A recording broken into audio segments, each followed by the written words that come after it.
Eagles fly. Let's peep the squad. Big Pat Shell and Dante the Dark Child. Drop the stats on them. Drop the facts on them. Spur King, baby. Let's get it on. Hey, fam, it's your man Dante the DarkKnight, and welcome to Upon Further Review, Eagles Talk Upon Further Review, where we review the Eagles' previous game and preview the next game of the Philadelphia Eagles. And if you recall, the last time we were here, we were celebrating the Philadelphia Eagles coming back in dramatic fashion and winning on Sunday 33-26 over the Los Angeles Rams, just when they thought they had victory in their hands. We snatched it right from them. We snatched it away from them, and it's fastly becoming a fabled game in Eagles lore. It is. I mean, I would put it right up there with the Deshaun Jackson Miracle in the Meadowlands 2. I was just having this discussion in the barbershop today, and it was that incredible. I mean, the improbability of pulling out a win the way we did. And it was just as improbable when Deshaun Jackson did it. I mean, what are the chances that you return a punt for a touchdown with no time left on the clock? Very improbable, right? But what are the chances that you block a field goal, a go-ahead field goal in the last seconds of the game, scoop it up and run it back for a touchdown? And then that block came on top of, this was the second block of the game. What are the odds that you have two blocked field goals in one game? So it was very dramatic. Again, I put it up there with the Miracle in the Meadowlands 2. And some people argue that that's still above it. But in any event, we are 3-0. That I do know. I may not know where this falls on the list of the most exciting games, but I know that we are 3-0, and our Philadelphia Eagles head in to Tampa Bay, Florida, and it's going to be hot to face the Tampa Bay Buccaneers on Sunday. But without further ado, welcome. What's up, Pat? What up, DarkKnight? What's up, people? Yo, man, this was a great week. This has been a great week. Unexpected to have two blocks in one game, but you know what? It's a great week. It's a great week.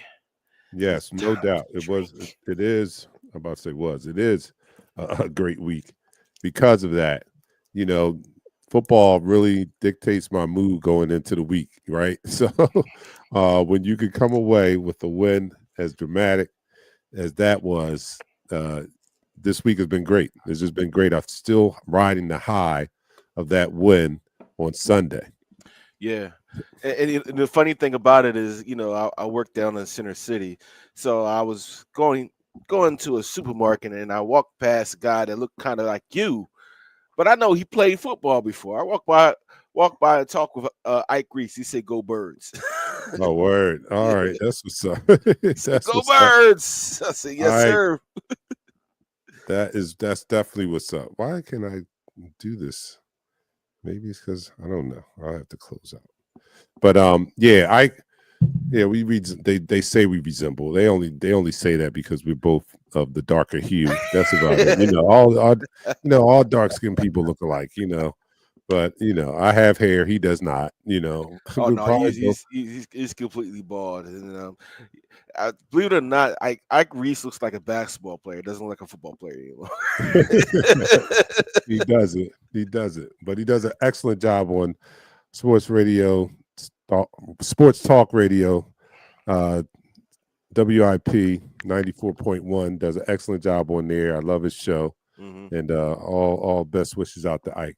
But without further ado, let's start this first quarter. So you guys are watching Eagles Talk, the most unique Eagles coverage show around, that's by us Eagles fans and for us Eagles fans. And here on Eagles Talk, if you are familiar with the show, we like to talk about our favorite football team, that is the Philadelphia Eagles. And we do so in such a relaxed manner that we enjoy our favorite adult beverage in the form of shots. And let me just clarify, if you're an adult, you drink a beverage, that is an adult beverage. Doesn't necessarily have to be alcoholic, but you just share with us and do a shot of whatever adult beverage you're partaking in. Me, I'm doing the coffee. So I'm going to take a sip of my coffee. Pat, I know you read up by now, right? Oh, man, DarkKnight. You know the issue I had last year that I couldn't find my Wilford Reserve? I Oh couldn't my find God. the right one, and I was scrambling. There was like one left in the whole Philadelphia area. Same thing happened. So the other Woodford reserves that we had for the first 3 weeks was a different Woodford reserve. All right. I was able to find a championship one, baby. All right. He's back to the championship Woodford Reserve. So this will be like right on time for you to find the lucky Woodford Reserve. And we have to face our nemesis in Tampa Bay. So this Yes, is a sir. good timing. Good timing. All right. So Pat is back to the Woodford Reserve.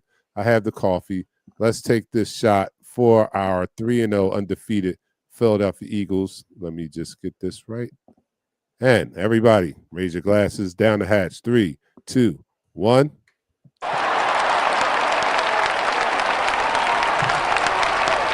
You're now listening to the Order. All right, we all know the story. Very slow start by the Eagles. I mean, even after scoring a touchdown off of the turnover early in the game by Zach Bond, intercepting Matthew Stafford in the first series. So he intercepts the ball.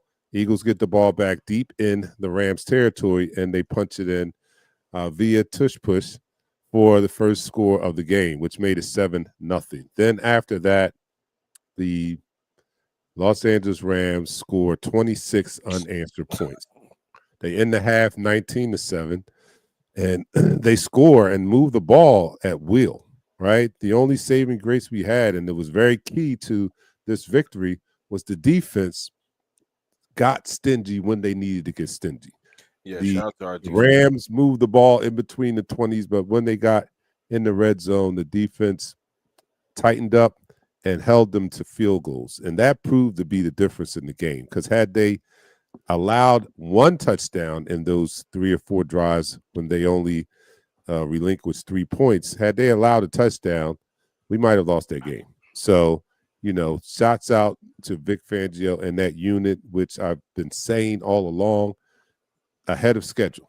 I think that unit is ahead of schedule, and they're playing at a high level. And that's great to see that now, because there's still time and room for improvement. So if they're playing at such a high level right now, we still have time and room for that improvement, and for them to be an even tighter knit group, if that's a good description, a tighter knit group, because they're still learning. We still have Makuba out there who admittedly said, once I get more confidence in what I'm doing out here, I'm going to be scary. So he's admitting that he's not in mid-season form yet. He's not totally got the defense down pat, and he's still performing at a high level, as well as the other rookie, Jahad Campbell, is performing at a high level. And these are rookies. Imagine when they get their feet up under them, when they are not thinking about what they have to do and where they're supposed to be, and they're just acting instinctively, how much better this defense is going to look. And not to mention, we've also added what's our defensive end name? Zadarius Smith. Zadarius Smith. Yes, sir. Who is also learning the defense as well. And with these moving parts and those that are still learning, for this defense to perform at such a level that is performing is a miracle, ahead of schedule, and still has room to improve. Now, this week, Nolan Smith has been put on IR, as well as who else was put on IR? Jacorian Bennett. Yeah, Jacorian Bennett. Let me go through the list. And Nolan Smith, Jacorian Bennett, and wide receiver Darius Cooper replaced on injured reserve. Right. So we are losing 2 major players on defense, and we have to make that adjustment against the Buccaneers. Yeah.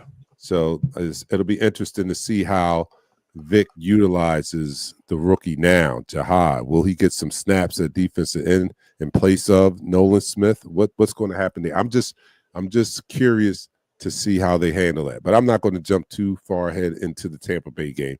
Let's recap and continue to recap this dynamic win over the Los Angeles Rams. Also, just to give you before we go over the recap of the victory, Zach Bond, Jahad Campbell, and Dory Jackson Wednesday they did not practice Today they were limited. Adoree Jackson did practice. Jahad Campbell did practice. Zach Bond on Wednesday actually had a knee brace on. Today he didn't have it on. Lane Johnson was back at full participant. And Will Shipley was back as a full participant in practice this week. So I mean, even though we got two guys just going down this week, we added some players because we need these players. DarkKnight. We added Marcus Epps, tight end Cameron Lutu, and cornerback Perry Nicholson to the actual roster. To the practice squad, we added Eli Ricks, our old friend Quez Watkins. Oh my gosh. Speed. Oh my you gosh. got speed. He's got to catch the ball. Got speed. And we also added linebacker Lance Dixon. But back to this game, DarkKnight. Like you was when you were recapping it, what stuck out from that game was our defense. Yes, our defense is head over heels in front of our offense. It's not even close how good our defense really is. To not allow that Los Angeles Rams team to put up, 50 points is a miracle. Because it was at one point it should have been 29 to 14 at one point because they missed a field goal because we blocked it. We were just tied the game, but it's something to say about what this defense has, how many good players we have on defense that buy into the philosophy that Vic puts out there for his guys to play. But this offense, if we can channel what we did in the second half for the offensive side in the first half this week, we're winning this game going away, just like in 2022, how we was putting opponents away so easily in the first half that we were sitting our starters in the third and fourth quarter. Right? If we're able to wake that sleeping giant up in our offense and have Jalen throw the ball and be that, passer that everybody want him to be, it's not just putting up the yards. It's when you pass the ball, it opens the run. When you run the ball, it opens up the pass. Now, if they have 8 men in the box, you better. And you got A.J. Brown, Devontae Smith, Jahan Dotson, Saquon Barkley, Dallas Goedert. Listen, you better throw the ball. But back to this game. That first half was terrible.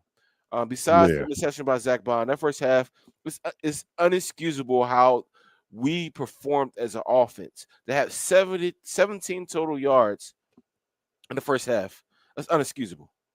That is unexcusable. I understand we won a game, and sometimes you got to be critical. And you got to break down what went right and what went wrong. In that first half, we were very, very conservative. We were scared of the turnover. We were scared to throw the ball down the field.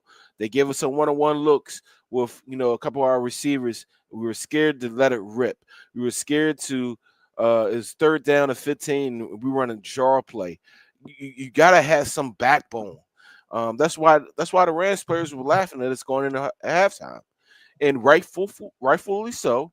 The fans booed the Philadelphia Eagles going into halftime. They deserved it. Yeah, they definitely did deserve it. And that offense that we saw in the second half was very reminiscent of 2022, right? And you just 23, yeah. No, 22. Oh yeah, the offense in the second half. Right. The offense in the first half was like the offense of 23. Yeah, the offense in the first half. And you said that first half we were playing conservative. Forget the first half. The first two and a half games we've been playing conservative offense. And that was the first time we saw this offense open up and take those more riskier throws, I would say, maybe, or just airing it out. Just airing it out. We had not seen that up until the second half on Sunday. And I know we had developed a formula of how to win games last year, and that was on the back and the legs of Saquon Barkley. But this is a new year. This is not a cookie cutter type of situation. I know we've seen offenses in days past where they were a running team, and they were a running team until they were not anymore. I mean, years. We've seen the Redskins with Riggins for years be a ground and pound team. We saw the Dallas Cowboys of the 90s be a ground and pound team. This is not that day and age. You may get away with it for a year, but like we all say, the defensive coordinators get paid a lot of money to figure it out. Yes, and sir. they are concentrating on stopping Saquon Barkley. So there needs to be a change in the philosophy and the scheme of this offense. And it seemed to be that the first two and a half games, they were intent on sticking with grinding it out, even though the teams were loading up the box and specifically focusing on stopping Saquon Barkley. Well, we reached the wall on Sunday where we had nowhere to go but to throw the ball if we stood any chance of coming back. And throw the ball we did. And we did it with great efficiency, great accuracy, got our playmakers involved, those that we were talking about coming into this game, not getting enough touches, such as A.J. Brown and other playmakers as Devontae Smith and Goddard. Well, they were all involved on Sunday. They had no other choice but to get the ball into their hands if they stood a chance of beating Los Angeles Rams. And guess what? It worked. It looked like 2022 when Jalen Hurts was the runner-up for MVP. He still, I don't know. I know the people out there, the haters, I call them, point to Jalen's not this, Jalen's like that. They seem to forget that in 2022, Jalen was that. Yeah, and he's not changed. Like, he's not any different than he was back then. He didn't look like that last year because he didn't have to. We had the offense that we could run on anybody. He did not have to throw the ball that many times. In 2022, I was listening to Sports Talk, and they quoted the amount of times, the amount of passing attempts he had there. He had to average at least 30 pass attempts a game. He was airing it out. So he can do that. For those pundits that think that they don't trust him to throw that much, well, they trusted him in 2022, and he put up career numbers, over 3,000 yards passing, very efficient, and only 6 interceptions too. 2 1,000-yard receivers, 1,000-yard running back. Yep. I mean, that offense was explosive. Yes, it was. I mean, Shane Steichen. I hate to say that. You look at the Colts right now with what he's doing with Danny Dimes Jones with that offense. Yeah. But he was the orchestrator of that offense. And that's what Petrillo has to be. He could not be conservative with Jalen Hurts. Jalen Hurts is an up-tempo type of guy. He's that point guard like that you need. He's that point guard that pushes the rock to his players. Don't turn him into a boring John Stockton. Even though John Stockton had Karl Malone, but if you got him in the half court, it was no more pick and roll. Right. So let's keep that fast break going. And get this team moving, because when we were moving with the no huddle offense, they couldn't stop us. No, they could not. Tempo, when we went tempo, they couldn't stop us. I hope that is a lesson, and that's the path that we take moving forward. We need to see that offense every week. This is time now to flip back to 2022. We did a flip-flop. 2022 was successful. We lost in 2023, had a total collapse, came back, recreated the offense as a mostly run offense, and now it's time for us to reinvent ourselves now. I think we need to go back to airing it out, or at least that type of offense, man. We got to put the ball in the air. And the key thing that I saw is not just passing, but getting AJ involved. I think that only good things happen when you throw the ball to AJ Brown. I mean, AJ Brown is a monster. He is a DarkKnight. monster. He's the second coming of Terrell Davis. Like, he just stole cornerbacks. I would be embarrassed. I'm gonna be honest with you. I got beat as a cornerback twice in my life, and it was bad. But besides that, if I was on national TV like these guys were, getting manhandled by that man-child, I would say, you know what, I'm retiring. Hang up my cleats. It's nothing I can do. So the point I'm making is always a good thing to get your best players the ball. and we have a lot of them. You know what I mean? I mean, we have the luxury of if you shut down one of our star players, no big deal. We got like 3 more. You know what I'm saying? Like, how many teams have that luxury that when you have a star player, a star in the league type player, that when they shut them down, you have 2 more star players that you can go to. And we have that luxury, and we have not been utilizing it enough up until this point. And I think that hopefully this opens the eyes of the offensive coordinator, of the head coach. Yes, sir. Because another question that really came up this week was who was actually calling those plays in the second Douglas half. asked that. Hold on. Yeah. Yeah. Sorry. Terrell Owens, not Terrell Davis. Owens. Terrell Owens. All right, hold up. Before you do that, let me get these guys involved because they're just talking a lot of smack. All right, so let me get you guys our third co-host, and that is the people that are in the chat room. We thank you guys for joining us and supporting and, discussing our favorite football team, the Eagles, together. So let me bring you into the conversation. The first person in the chat room tonight was Jeremiah Andrews. Mm-hmm. What up, fam? Time to beat our rival Bucks. Yes, it is. Second person in the room is Michael Robinson. What's up, players? He forgot the ups, but I'll put it in there. And then here's Dion starting his mess already early in the damn program. What's up, you bums? Glad I could make it. Thanks to my guy, Jeremiah. Where you at, Dion Andrews? And that's so endearing to my heart that our family sticks together. We're a tight-knit group. One brother doesn't see the other brother, and where you at, Dion? We on. Yeah, you are on. So thank you, Jeremiah, because Dion pre-games before the show. He pre-games, he tailgates before Eagles talk, as you can tell by that first opening statement. He comes out, he already probably 3 shots in. You know what I mean? I don't know. He said, I don't know. Look, and he always takes the opportunity to throw shots our way. Who's Terrell Davis? He is quality control. I'm about to say Terrell Owens. Quality you know what I meant. Eagles talk. He's our quality control person.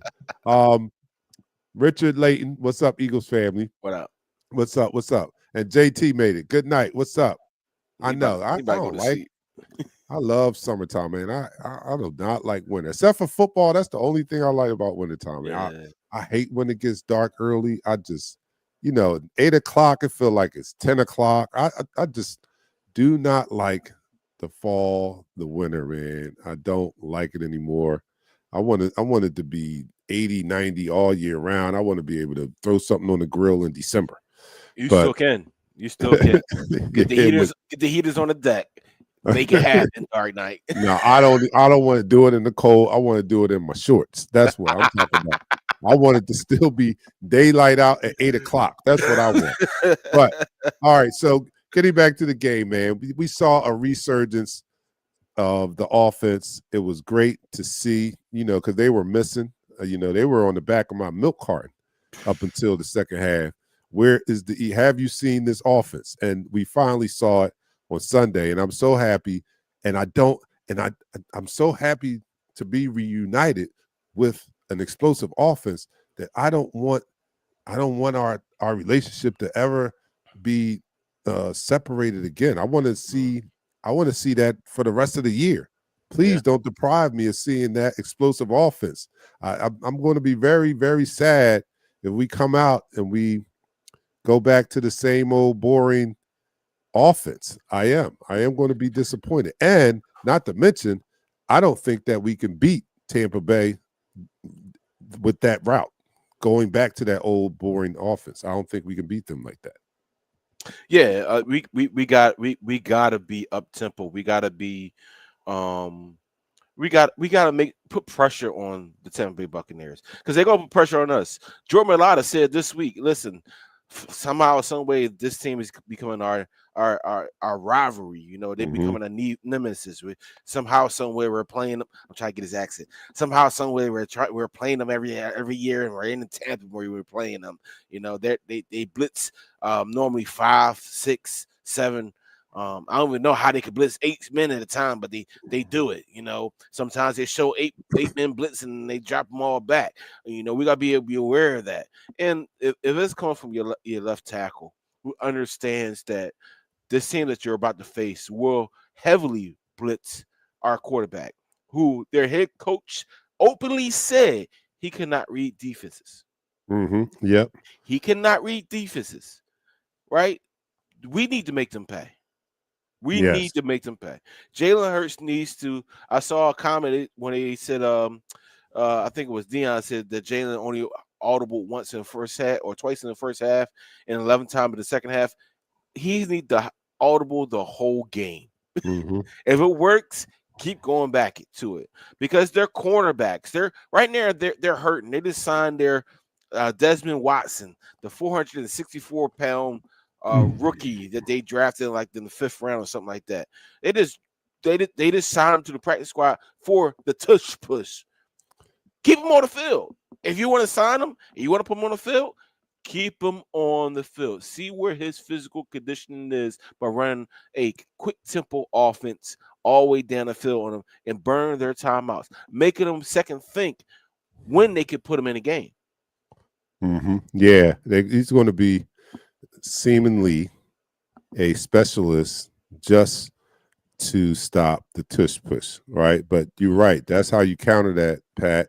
If we go up tempo, once he gets in the game, when he finds himself in the game, that's when you focus on, you exploit the weakness, right? So if he finds himself, go up tempo, and we probably have a good idea that he might not be conditioned to handle that. Yeah, he's not. And let's not forget that there's not a coincidence that he had to be called up. If he was that great, he would have been already on the 53-man roster. So that says a little bit about where his skill and talent level is. So it's not like, they're calling in the all-pro. They're calling in someone with some girth that they hope. Pause. Hope. So, yeah, my bad. No Diddy. Pause. Let's end this quarter on that one. Oh my God. Man, I hate y'all, man. And that's the end of the quarter.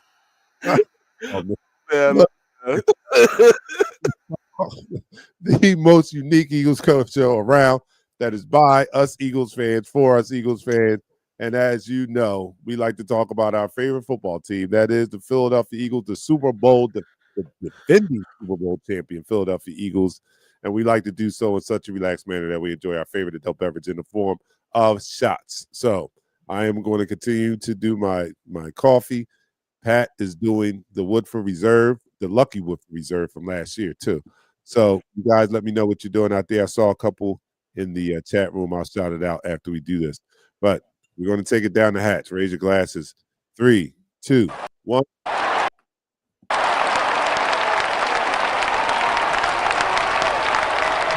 You're now listening to the second quarter. Yeah, so they bring this big guy in. They hope that he can have an effect on the tush push. And, I give them credit for, coming up. They're not sitting back and crying. They're actually going to make an attempt to come up with a strategy that can stop it. And that's what I suggest everybody try to do instead of crying about not being able to stop another team's strongest play. So we're going to stop. So we're not going to be able to throw the ball to AJ either, because that's unstoppable too. You know what I mean? What are we going to do? Every time somebody develops a play that's unstoppable, we're going to go crying to the league that we need to take this out of the game? No, see, they play a stretch cover 3. They used to play a good cover 2 when they had those linebackers, especially when Tom Brady was there, and before that, they was known for the Tampa 2. But in this situation now, Todd Bowles was a proponent to say, you know what, it's their play. If you don't like it, stop it. His owner was the one that voted against it, but not the head coach. So head coach is basically saying, like, it's a football play. It's a quarterback sneak. If you don't like it, stop it. Come up with a formula to stop it. And what he did is went out, and not only do he have Veda, whatever his name is, he got this 464 defensive lineman, right, from Florida. So he's gonna pair them two in the middle, over top our center in both A gaps. Wow. And say, go ahead, sneak the ball. And in those situations, I'm gonna be honest with you. In those situations, you gotta be quick. Yes, all right. I'm gonna throw the flag. I'm sorry. Oh my God. Here you Flag go. on the play. That was a late flag. Now that's a late ass flag That's a right late there. flag. I had to throw the flag. But That's no, a late flag. in those situations, you gotta be very. Our team needs to be very strategic when we run those tush pushes. We can't give the opposing team, which is going to be the Buccaneers, an opportunity to run their specialists onto the field. Right? We have to do it in rhythm. Right? Mhm. That's when the up simple offense comes in play. Everybody needs to be ready to run that play. Lane Right. Johnson practice. He actually was the first person to get injured during the tush push. He had a stinger because of the tush push. It was the second one that he got a stinger with. So he's the first person since they've been calling this a tush push that got injured during this play. But at the same time, up tempo, get into the formation.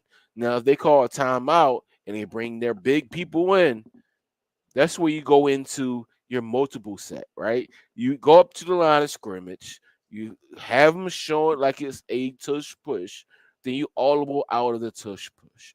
That's when you take advantage of their disadvantage at that time, right? Because they put two huge human beings in a double A gaps, right? And You almost got a pause. I was there. I said human beings. All right. Two human beings. Right. And you take advantage of what you can take advantage of. You have AJ Brown, you have Saquon Barkley, you can get on the edge. You have different multiple things you can do with this offense to get that 1 yard. Or you know what? Just don't put yourself in a third down on one or fourth down on I'm one. about to say that. How about we just alleviate that altogether by moving the ball fluidly and and seeing this offense at its greatest and not even be in those situations. I mean, don't get me wrong, it's always great to have that in your back pocket because you know that it's a very highly successful play.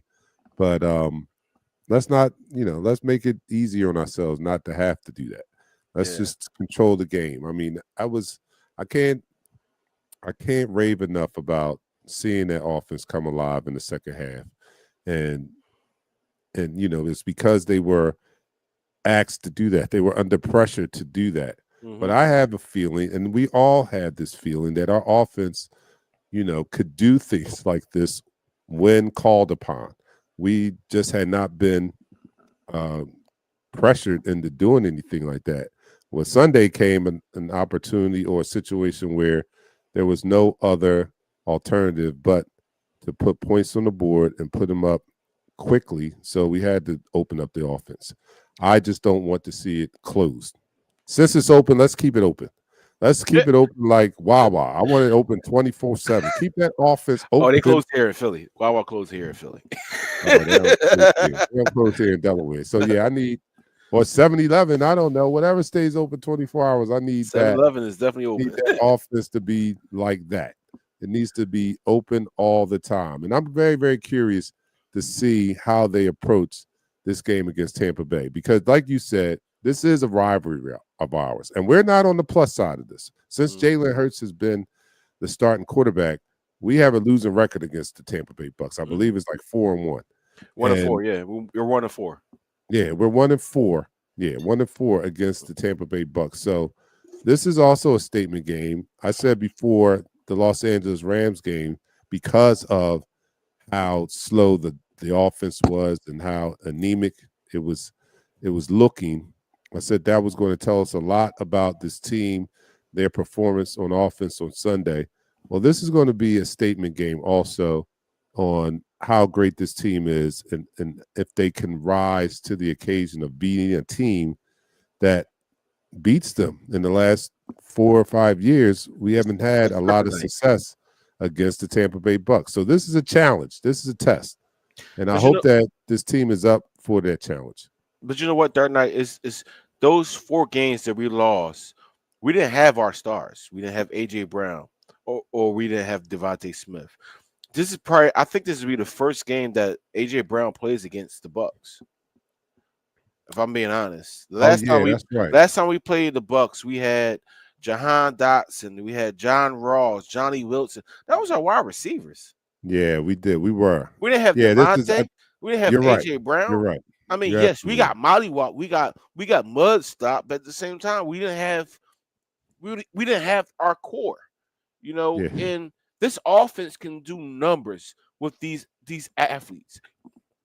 Hands down, yes, we have the best roster in pro football. Period. Yes. All right, and we should win games easily and handily. We should win games in the worst way. We should be the new Kansas City Chiefs, the new No, New don't say England. that. All right, No, don't, the Philadelphia don't. Eagles, right? Yeah, don't We are jinx them. so talented that we can win games in a different variety of ways. The crazy thing, Dark Knight, that I think about this is that in 2017, in 2024, in this year, we had plays of 61 yards. In 2017, we were at the game, Dark Knight. Mm-hmm.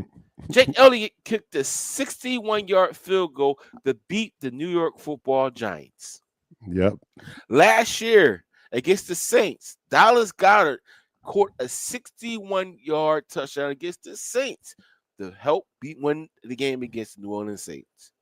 This year, Jordan Davis, not only did he block a kick once and twice, because with the help of those two 98 and 90 together in those A gaps, and that center is not blocking down, this man is 6'6", 320 pounds. He lost about 30 pounds. He looks phenomenal. He ran damn near almost 19 miles an hour at that size. Yes. He picked the ball up and scored 61 yards. All 3 years was magical years. 2017, we won a bowl. 2024, we won a bowl. 2025, we're going back. I'm telling you right now, we're going back. All right? Yeah, I would like to see that. It starts this week with this offense taking on the philosophy of what we did last week in the second quarter. In the second half, right? Letting the offense be free, not being scared to be able to give the ball to your playmakers and let your playmakers make it happen. That's important. A simple philosophy, putting the ball in the hands of your playmakers, right? All right, so and recapping, looking at that game, right? I went over the tape. There was early, and I talked about it prior to the game, having some versatility, not running such elementary plays or passing routes. And I even mentioned receivers not winding up on the same level. Well, early in that game, we saw Jahan Dotson and Devontae Smith damn near end up their routes in the same location. That is what I was talking about. Those type of things cannot happen. Now, that was coming out the gate. That was early in the game. It wasn't until, we were under pressure to put the ball up and Jalen had the freedom to audible out of a lot of things that we saw the offense open up. So my question is, should we be taking those play calling duties out of the hand of Patullo if he's the one that's designing and calling these plays where receivers are winding up in the same location? Because if he's calling that and he's responsible, then he may need to have his play calling privileges revoked, or duties, responsibilities, whatever you call them. Maybe he needs to have those revoked, because that's sickening to see from a professional football team, defending world champions, to see that type of vanilla or not even miscommunication. That's the way the play was drawn up. So that comes from up top. Yeah. What are you guys doing? He needs to step up to the plate. All right. We don't need you to be Brian Johnson. We already had that experience. We need you to be innovative. You've been here for 4 years. You know how this offense flows. You know the good plays, you know the bad plays. You know that Saquon is great on the edges, maybe not too great in the inside. If you're going to run inside, that's why you got to change the pace back at A.J. Dillon. Utilize these running backs. Don't run your guy in the ground. He had over 300 touches last year. Get him some touches on the outside where he can expose some of these smaller defensive backs. And the same thing with your wide receivers. A.J. Brown is a tactician running a route. Devontae Smith is a technician running routes. AJ Brown is a monster, right? He's a monster. Get the ball in his hands. He's going to throw a cornerback off him. They called him a transformer live on the show. They said that transformer, is throwing people off again. Yeah, yeah. He is. So Let me go to some comments, man, because yeah, you guys are cracking me yeah, up out here. First of all, I asked you guys to let me know what you're drinking. And to my surprise, Richard is drinking water. And somebody asked, Richard, are you okay? Because that's not his normal adult beverage of choice. So Jeremiah says, what, Richard, you okay? And Richard answers, he said, yeah, I drank too much last week, so I'm taking a break. I love the accountability. I love everybody's transparency in the chat room, man. Like one big happy family, man. I love it. So Dion makes the statement, the Wawa offense. I love it. Then he follows it up with damn Tiger Woods audible. I want to hear Wawa, Wawa. Tiger Woods audible is a run play. Yeah, but I love that one though. Yeah. I want to hear that. How do I know Wawa, that? Wawa. Dark Knight. How do I know that? How? Film study. Oh, see. Tiger Woods is a run play, and it's predicated on the letters of the actual of his name. It's a wide run play. Oh, and they got stuffed. Well, look, here we go. Right? How about this too? Because we talk about play design, and this is just speculation. I'm about to do what Hugh Douglas calls reckless speculation. Right? So here's my speculation. We have to design better plays. Yes. And I know I'm probably not saying anything to these professionals. They are coaches, they've won a championship and all that. But think about it. We lost Kellen Moore. Mm-hmm. You know Kellen Moore comes with his own playbook, right? So you have to figure that. You have to figure that was a help to the team last year, right? He brings in his own playbook, and they have to go through the process of meshing his plays with what Jalen could do good and stuff like that. All right, now he's out of the building. We promote Patullo to offensive coordinator. Who you think playbook is Patullo's running? He's running Nick Sirianni's playbook, right?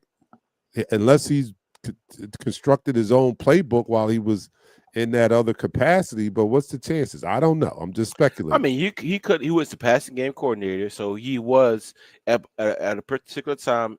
He could have took from all the offensive coordinators that we had here and made his own offensive coordinator philosophy or book that now he's using. Because I'm not gonna lie to you, Dark Knight. There are some plays that are the same. Right. But I haven't seen the guard. I haven't seen the guard in the center pool yet. Yeah. I haven't seen that yet.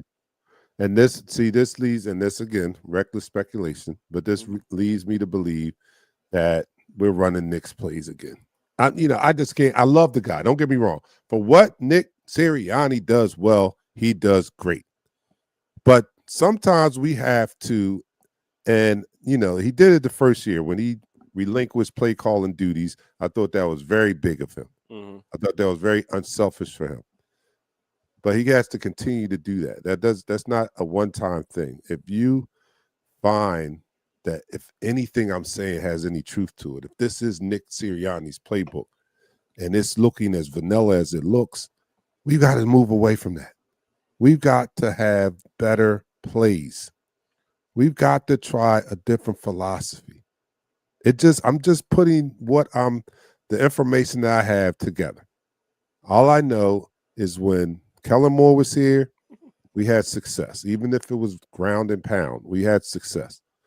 Back to Nick's guy being promoted, I'm assuming that it's Nick's playbook. I don't know how many new, innovative, creative plays they've added to it. And hence why you see an offense that looks kind of vanilla. But you know what, Dark Knight, on that, his playbook is extensive because Shane Steichen and Nick Sirianni put a playbook together. It wasn't just I'm bringing my own thing. No, they worked together on his playbook. And this is the same playbook that Shane Steichen used, who just punted the first time last week. Well, Week where 3. are the RPOs? Because that is the playbook, and that's Correct. the majority of the plays we saw when Shane Correct. Steichen was calling. So if this is the same playbook, then where do you guys put the RPOs? Are they in the back of the book or something? Like They're they in the need back to of the take book. that, they need to take that section and put it in the front of the book, because I saw a couple RPOs early, and they looked like they were having some success. I saw Jalen with the ability to audible out in the second half. So, this notion that Jalen might not be smart enough, I think that's a bunch of crap, because he was smart enough to audible out and into very productive plays in that second half. So let's trust him a little bit more. Hugh speculates that Jalen was calling the plays in the second half. And Listen, if that's the case, Jalen is that smart. yeah, I think he is that He's that smart also. Let him do his thing. You know what I mean? I mean, it's ebb and flow, right? It's a counter. I mean, it's a punch, then there's a counter punch. We punched last year. We punched the hell out of them with Saquon, right? This year, they're counter punching. They are. They're punching the hell out of Saquon. You know what I'm saying?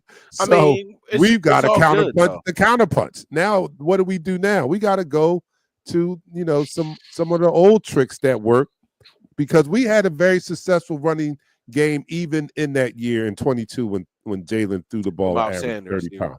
We got up big on people, and then we melted the clock away with the run game. We still have that type of personnel with that seems to me, and I'm not being paid millions. I'm in the barbershop on the couch with you guys.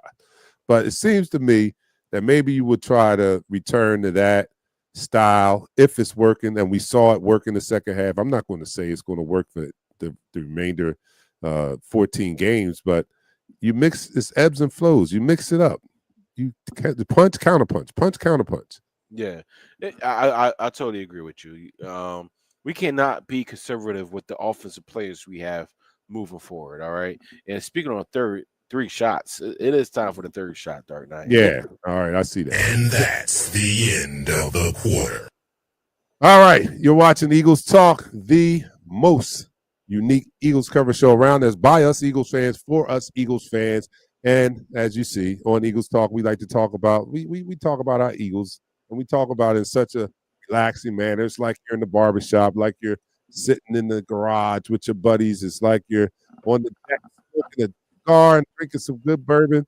So in such a relaxed manner that we enjoy our favorite adult beverage in the form of shots. So I'm doing the coffee. Pat's doing the Woodford Reserve, the Lucky Woodford Reserve from last year.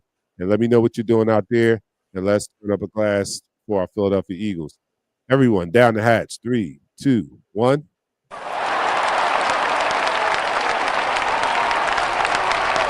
You're now listening to the third quarter. All right. So, hopefully, we'll see this team solve the offensive woes. Yes. Hopefully, we'll see the defense not take too much of a step back, because we are talking about two players that have contributed in these first 3 weeks. So Nolan Smith not being there and Takarius Bennett not being there means we're going to see more of a Dory Jackson, which has not been a good thing this year thus far. And I don't know if it's going to change, but it may mean that we have to see more of a Dory. Hopefully, Well, he's down. Dory's down. Okay. All right. So for anybody out there that played any type of sports, I'm not even talking about football. I'm talking about any sports that you ever played. Tennis could be a sport. Ran track. When you pull your groin or have a groin injury, groin. I've been drinking. Right. It's one of the most. Yeah, the groin injury. Grown. They all grown. They got grown injuries. Everybody got grown injuries. Yeah, grown. I'm saying like I'm down south. Grown. But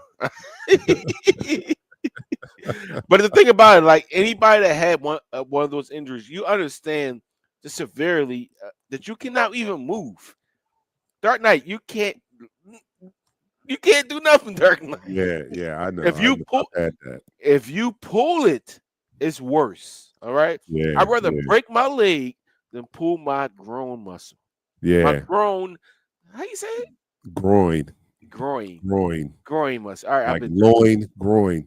Whatever. Um, but yeah, you're right. That's a very, very painful. And I'm sorry to hear it, but I'm happy also because he doesn't, because he can't play. I'm sorry, but Adoree Jackson is fast. Becoming my new Quez Watkins. But by the way, we just re-signed. You know how Practice much. squat. Practice Oh, squat. all Practice. right, okay, because I just do not want to see him on the field at all. And if that's the best that's out there, oh, we can't lose any more receivers. If that's the best that we could do out there, then No, we cannot I afford to like lose Jahan. anymore. Jahan has And Mechie, I like Mechie too. Whatever that's his John name. Mechie. Yes. So I we like do Mechie. have. I'm gonna be honest with you. Our core wide receivers are legit. Yeah, they are. All right, I agree with that. they I think this is the best year. Even though we won Super Bowl last year with what we had, we have a better core wide receivers this year than we have ever had. And that's Yeah, I including the agree. TO years. That's including Oh yeah, Torrey Smith with Jeffries and Torrey Smith. Like these yeah, receivers we have, not only do they know each other, they understand each other's play. And you see that they're trying to get the ball into the other receivers' hands more because that opens everything up for the outside receivers. John yep, Mechie, John Dawson, they got catches. What yep. happens when you get those catches and they get open more? It leaves AJ and Devontae, who are One your on one, number 1 and 1A one-on-one. If AJ's one-on-one, I don't care who's on him. I don't care. throwing the ball. Yep, Patrick Surtain is on him because Devontae Smith already burned Patrick Surtain, right? I don't right. care who you put on these wide receivers; they are better than they are. But anyway, back to the line of talk that we was trying to get back to, right? Quez Watkins is not going to play. Dark Knight. All right, You're good. good. Thank God. You're That's all I good. need to hear. He's just there in case. He's actually a good kick returner. All right, I'll put this up there on the screen. I saw this John context. Batiste says, as much as I love Jason Kelsey, his retirement was the best thing that could have happened from a play calling perspective.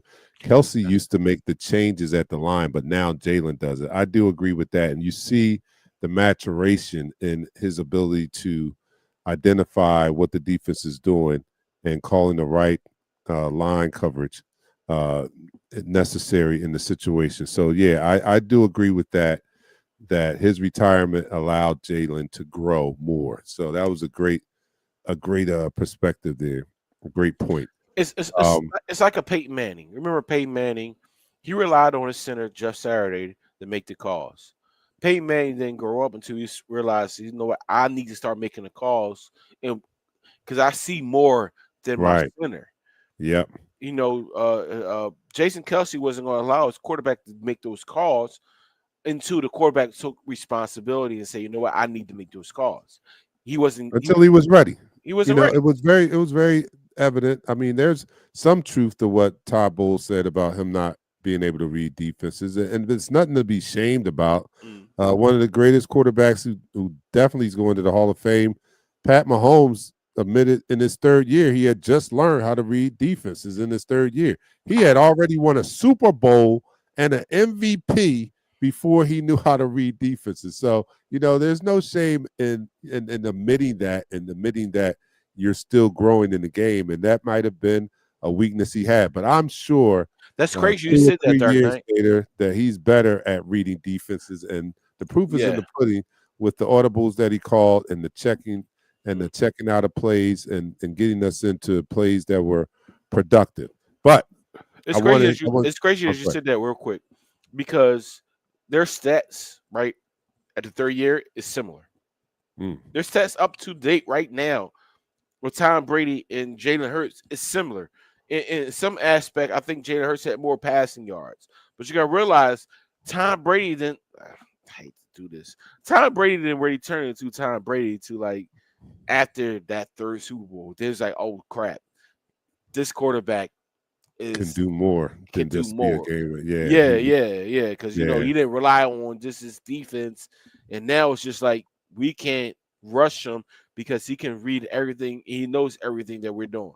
Yep. Yeah. And that's when he took that next step to another level. And Jalen still has that opportunity to grow into that because he's not a finished product yet. And he's pretty damn good. He has a Super Bowl champion already. Championship under his belt. But Jeremiah, I want to bring this. Jeremiah says, let's talk about the elephant in the room, CJ, GJ. I said, thoughts, I say we leave him alone unless we got injuries. Well, I say I'm going to end this quarter real quick because I don't want to be on here too much after an hour. That's my limit. So I want to get in all 4 quarters. So we're going to discuss this right after we end this quarter, in the 4th quarter. And that's the end of the quarter. All right, that's the end of the 3rd quarter. Moving into the 4th quarter, well, we'll talk a little bit more about the upcoming game against Tampa Bay and about CJ. But we are looking at and following Eagles Talk, the #1 Eagles coverage show on Facebook that is by us Eagles fans for us Eagles fans. There's no other popular Eagles coverage show more popular than us on Facebook, and we're proud of that. And here on Eagles Talk, we like to talk about our favorite football team, that is the defending world champion, Super Bowl champion, Philadelphia Eagles. We do so in such a relaxed manner that we enjoy our favorite adult beverage in the form of shots.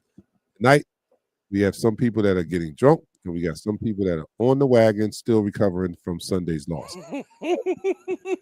JT, Richard, we got some people that's out there drinking water, and that's okay. That's all right.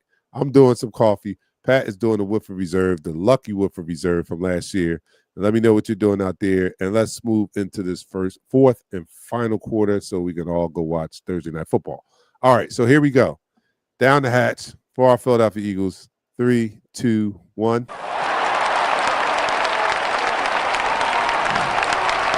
You're now listening to the 4th quarter.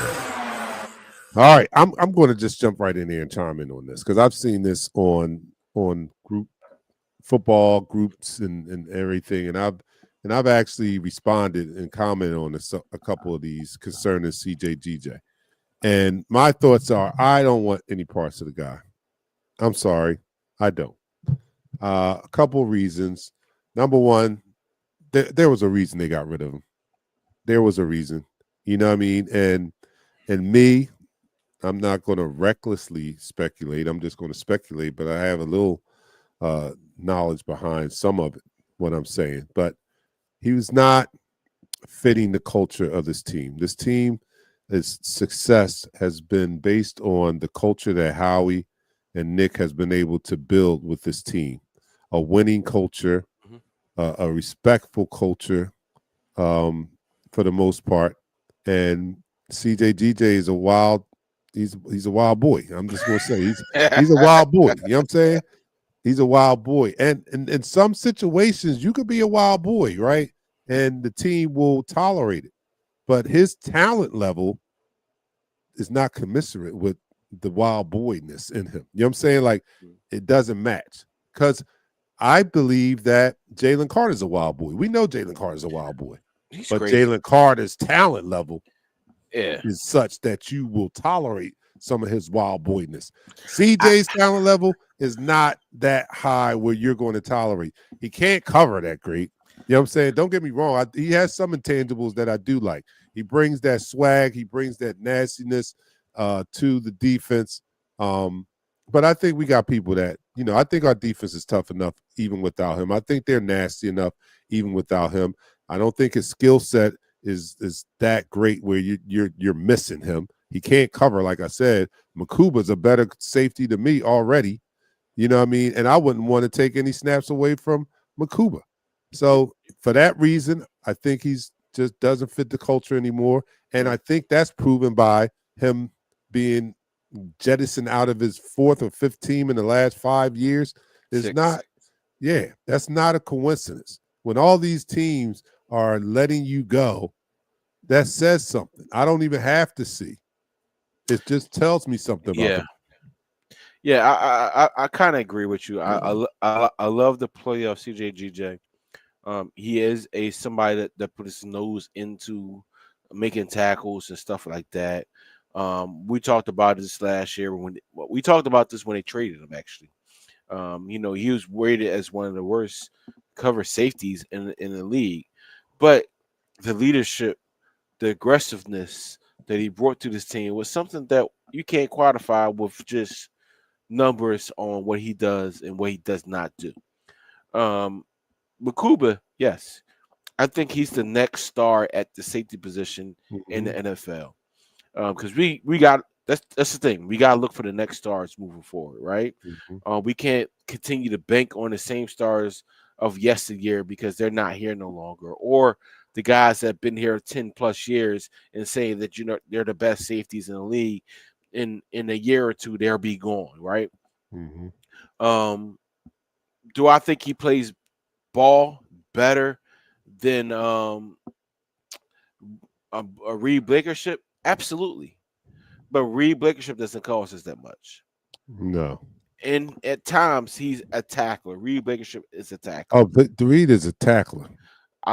He's solid. He's just solid. He's not fancy. He's not flashy. He's very solid. The reason I say Reed and not Makuba because I want to pick on Reed because the touchdowns, the deep touchdown in Kansas City was on Reed, right? That wasn't Reed's fault though. That was a pitch off like a mug. We was in the cover 3, and he bit the cheese. He should have never let him get behind. That's what you're trying to say. Correct. All and right. Even this game, he bit the cheese. He looked back at the quarterback and stopped moving his feet when he should have still been over top of Devontae Adams. But it's neither here nor there. These are like Jalen say, you either win or you learn, right? These are teachable moments. Teachable moments are you need to be over top of everything. You need to make sure that in your coverage, you're not coming down to you're sure you see the ball in the opposite person's hands. Then make a sure tackle. Now, if we can bring CJ in as a backup, which I don't know if he would do that, but if we could bring him as a backup, I mean, his ability to come in on times when we have somebody that's injured, like right now, be essential. But not as a starter. Because we're building something. We're building something with this young core. We're the 5th youngest roster in the NFL. Yeah, we are. Without if you take Zadarius Smith out of there, we're number 2. Yeah, I agree with that. And I can probably see your point. I see your point as the backup, to shore up that position. I could see that. I'm just so focused on, Yeah, I get you. I get you.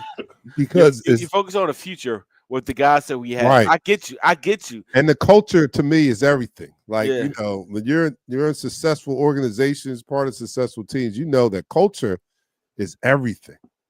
And and one bad apple can spoil the whole bunch. You know what I mean? And that's a real fact. So that's what I get. We have a Jalen Carter who we need to grow up and mature. We don't need a veteran leading him or giving the example of that type of behavior. And that's, to me, is what CJGJ. We need a veteran that's showing him that this is how you act like a professional. DarkKnight, I'm gonna give you some information real quick. All right. You don't go from one of the best safeties in the league to 5 teams in a span of 4 years. No. You wanted to get paid big time with the Saints. The Saints says no, they traded you to us. You helped us get to Super Bowl. And you did that daggone thing. We didn't win, right? But we were very competitive. You went to the Detroit Lions. Even though you got injured, you helped that team become very competitive. You came back to us. Not only did we become very competitive on defense, we were the best defense in the NFL. Then all of a sudden in all season, we got to get rid of you, and you went to the Titans. The Titans were okay. They had a good defense. They got rid of you. They didn't just say, you know what? Forget this. We traded you to the Titans for a guard that we barely play. And they just cut their losses 3 games into. See, that's a red flag that I can't get past. That DarkKnight. I'm saying something without saying something. All right, it's like say it, damn it, Pat. Say it. I'm about to throw the flag. Say it. What are you talking about? We grown ass people here. That's like saying if the door is closed, I need you to put your. No, I'm not gonna do that. I'm sorry. So basically, what I'm saying is not the on-field individual. Right. It's the off-the-field individual that the team does not love or loathe because it's costing the team money. Yep. Okay. I can't go any further after that. Yeah, we can't. I'm telling you, we just can't have that culture. Let's do this. And Saints, Eagles, Lions, Eagles, Texans, outside. Yep. That speaks volumes. That speaks volumes. And you have to look at the coaches at each one of his stops too. Respect the guys. He just got let go by DeMeco Ryans. Who's not a more respected defensive coordinator than I mean, he's high up on the list of respect. I can't, Jeremiah. Spit that shit out, Pat. Ain't no sugarcoating here. You're right. I can't. You're right. So and nobody, I'm not going to tell nobody. The thing is, nobody nobody that respects some of these Africans, they're human beings. They're not going to do that same thing. They're going to respect that individual. And I mean, it's not the on-field situations because it is more or less locker room, is more or less individual how this person is that gets you cut from teams. Let's be honest with you. If you have the ability of an OJ, yes, I'm gonna say this. I'm gonna go there for real quick. If you have the ability of an OJ Simpson, the football ability of an OJ Simpson, but you have the off-field ability of a Ray Caruth. Yeah, not a good mixture. Not a good mixture, man. I didn't say much. I didn't say anything, but at the same time, I'm saying volumes because you cannot be on a team when you're trying to be something else than what the team needs you to be. Mm-hmm. I totally agree with you. I totally agree. So unless there's a more dire need, because I don't think we're in that dire need space right now. Listen, CJ is a great player. I would love to have him back here. I would love to have him back here. But there's a reason why how we got rid of him. There's a reason why the Titans got rid of him. It's a reason why these teams got rid of him. But at the same time, the Eagle fan down to me, I want him back. I don't want to hold you back. I don't care about off-field crap. I just think that I think that we're still playing at a high level, and I think we're still getting – I think we're not missing him. I don't think we're missing him. I don't. Not yet. Are you kidding me? He was the cause of some blown coverages himself. Mm-hmm. A lot. I mean, he was a magnet for the ball. He got a lot of interceptions, but I think that we have replaced him adequately with the young guy. He's also a ball hawk. He also sticks his head in there. He's also cheaper, and he's also not a headache. So I'm going to ride with the young buck. And this offense, this defense still is playing at a high level, and he's not even, completely comfortable as he says. He's not even completely comfortable or confident in everything that he's doing. Yeah, he's not confident. He's still a rookie. He's still got things he gotta get it corrected as a rookie, because you're not seeing everything. I don't care who you are. You could be at Reed first year, and Ed Reed would tell you. You could bring in Brian Dawkins. We didn't know what Brian Dawkins was until his third year. Right. Exactly. Same thing with Jeremiah Trotter. Like, I saw Jeremiah Trotter as a rookie as he come at the tunnel at the vet. Right. I said, yo, that's a big linebacker. He's gonna be our starting linebacker. I said that as he's running out the tunnel. But you know what?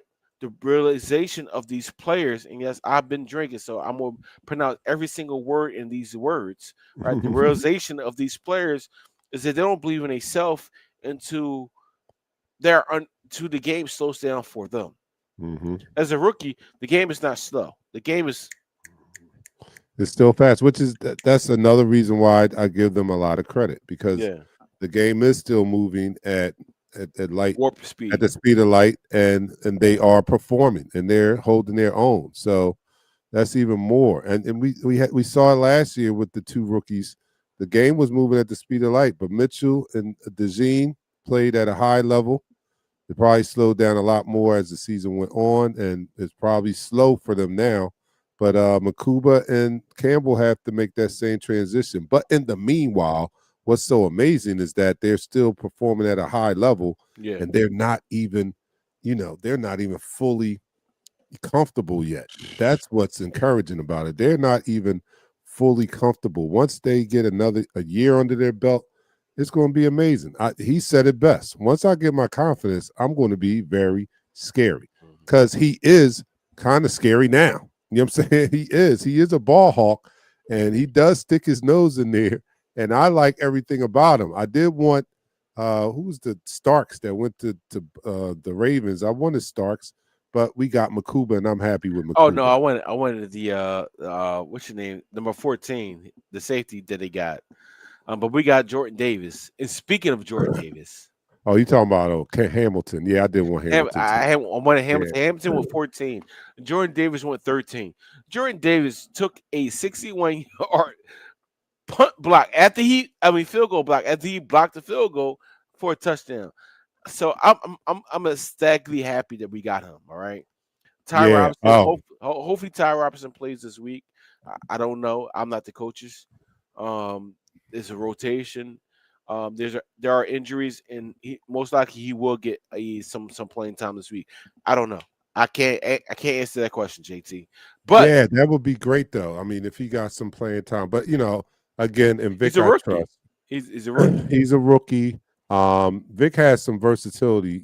That's why I love that they cross-train a lot of these defensive players because he has the versatility of being able to maybe move as a Carrier Smith to the outside, a stand-up rusher. He has the luxury of maybe even moving Jahad Campbell to an outside rusher in some of those five-man fronts and stuff like that. So I'm just looking forward to see how he deploys this defense with being down two major contributors on defense. But it's perfect. It's perfect timing because you put Nolan Smith on IR so he can get he tore his tricep in the Super Bowl.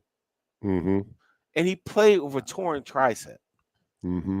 I mean, Baldy, Brian Baldecker called him the most physical player on defense in the NFL. Which actually, there are numerous plays each week you can point to where you're saying, you know what, he ain't lying. He is. Yeah. All right. That stop on fourth down against the Rams, against the Kansas City Chiefs.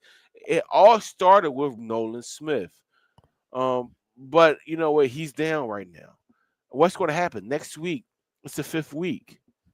We get one of our captains back. We get N'Kobe Dean back. But I gotta give some kudos to Jordan Davis before we go off this show because it's been over an hour. Right? Shout out to Ramon Leon.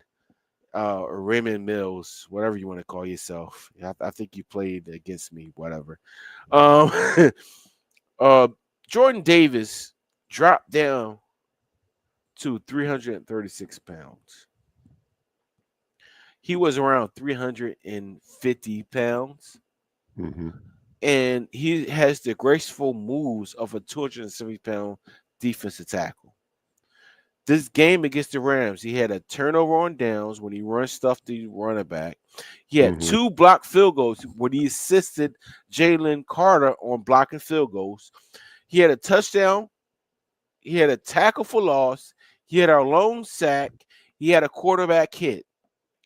If this is the coming of Jordan Davis along with Jalen Carter getting in the football shape, this is going to be a scary defensive line, DarkKnight. A scary defensive line. When we figure out who our edge rushers are, I know we're going to have Laurie, we're going to Ogaba, Aziz, Ertz, Zadarius Smith. Uche. I can't pronounce these names. Yeah. We're going to have these Africans on the edge destroying. Listen, the middle is going to be. We're going to be good. moving there. We are good. We're going. It's only the third game of the season. I It's know. only the third We game are of the season. good. We're going to be better. But that's it. That's all the time we have tonight. We've gone 15 minutes over. We're in overtime, actually. We've gone 15 minutes over. We're going to get out of here, and we're going to reconvene here on Sunday. Is that a 1 o'clock game? 1 o'clock game. It is. I'll be coming from Harrisburg. I'll be All flying right. back from Harrisburg. I'll be coming back from Charlotte, so I may have to do the show on Audible only. On the road. Audible. We did it. Yeah, only. We have done this before. Yeah. And we got DarkKnight right. All right. So, yeah, I may be doing this audio only as I travel back from Charlotte. There's Johnson C. Smith, HBCU, was having a homecoming, and one of my close friends attended that school. So we're going to go back, and I'm going to experience his college friends and HBCU homecoming experience down in Charlotte. So I'll be there. You're gonna be with the I'll be back on Sunday. We'll reconvene 12 o'clock. Be here to pregame with us as we get ready to take on our nemesis, the Tampa Bay Bucks, and to change and switch this series around. The last two times we faced them were losses, but Pat made a great point. We didn't have AJ in either one of those. We didn't have AJ last year. He wasn't available. Devontae. I don't even know if we had Devontae. I don't think either one of our receivers were available last year. And then in the playoff game, when we got put out by them, AJ didn't play that game either. So this will be the first time that AJ has played them in the last 3 games. So let's hope that having our full complement of receivers is going to change the tide in this series. We're 1-4 since Jalen Hurts has been the starting quarterback against the Tampa Bay Bucks. Let's turn that around. So I'm your man, DarkKnight. For my co-hosts, Pat and Nichelle in her absence, we'll see you guys on Sunday. We're out. Peace. Peace. We go live in 5, 4, 3, 2. Smash him up, crack that fool. Quarterback whack, yo, sack that fool.